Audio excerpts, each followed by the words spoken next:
తలపై పట్టుకుచ్చులాంటి జుట్టు ఇవాళ పల్చబడిపోతుంది. నిస్సారమైన ఆహారం, నిత్యం అంతులేని ఒత్తిళ్లు, ఆందోళనలు నేడు సిరుల కుదుళ్లను పెకిలిస్తున్నాయి. 25 ఏళ్ల వయసుకే ఇవాళ మనలో చాలా మందికి జుట్టు రాలడం మొదలైపోతుంది. 3-10 వయసు నిండకుండానే కొంతమందికి బట్టతల ఛాయలు కనిపిస్తున్నాయి.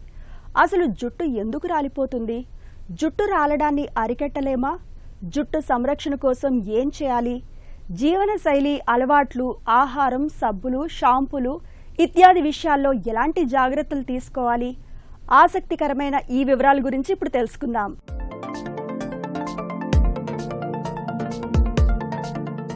చిన్న వయసులోనే జుట్టు రాలిపోవడం అనేది ఈ మధ్య మనలో చాలా మందిలో ఒక సాధారణ సమస్యగా మారిపోయింది.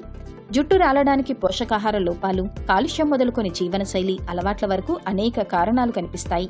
అయితే వ్యక్తిగతంగా ఎవరికి వారు కొన్ని జాగ్రత్తలు తీసుకున్నట్లయితే జుట్టు రాలడాన్ని చాలా వరకు అరికట్టొచ్చని చెబుతారు నిపుణులు.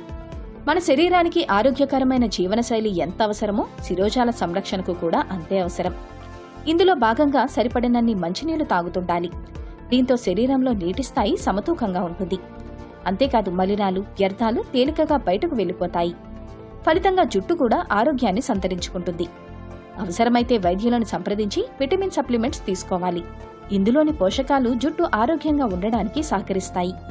ఇక జుట్టు ఆరోగ్యంగా పెరగాలంటే క్రమం తప్పకుండా వెంట్రుకల్ని కత్తిరించుకుంటూ ఉండాలి. తలస్నానానికి బాగా వేడిగా ఉండే నీళ్లు ఉపయోగించడం వల్ల జుట్టు కుదుర్లకు నష్టం కలుగుతుంది. కాబట్టి గోరువెచ్చని నీటిని తలస్నానానికి ఉపయోగించాలి. వెంట్రుకలు దృఢత్వాన్ని సంతరించుకోవాలంటే స్నానం తర్వాత కండిషనర్ను తప్పనిసరిగా రాసుకోవాలి. స్నానం చేసిన తర్వాత సాధ్యమైనంత వరకు జుట్టును సహజంగానే ఆరనివ్వాలి. వేడి కలిగించే హెయిర్ డ్రయర్స్ ను అధికంగా వాడడం వల్ల కుదుళ్లలో దురద, ఎలర్జీలు, జుట్టు చివర్లు చిట్లడం వంటి సమస్యలు తలెత్తుతాయి. అలాగే తలస్నానం చేశాక జుట్టును తుడుచుకునేందుకు మామూలు టవల్స్ బదులు మైక్రోఫైబర్ ర్యాపర్స్ ను వినియోగించడం మేలు. తలస్నానం చేసిన వెంటనే జుట్టును దువ్వకూడదు. అలా చేస్తే వెంట్రుకలు తెగిపోవడం, ఎక్కువ జుట్టు రాలిపోవడం వంటి సమస్యలు మొదలవుతాయి. అలాగే జుట్టు దువ్వుకోవడానికి కూడా మెత్తటి బ్రిజిల్స్ ఉండే దువ్వెనను ఉపయోగించడం ఉత్తమం. జుట్టు ఆరోగ్యానికి మసాజ్కు మించిన సాధనం మరొకటి లేదు. కనీసం వారానికి ఒకసారైనా జుట్టుకు మసాజ్ చేసుకోవడం మేలు. ఈ జాగ్రత్తలు జుట్టు రాలడాన్ని చాలా వరకు అరికడతాయి.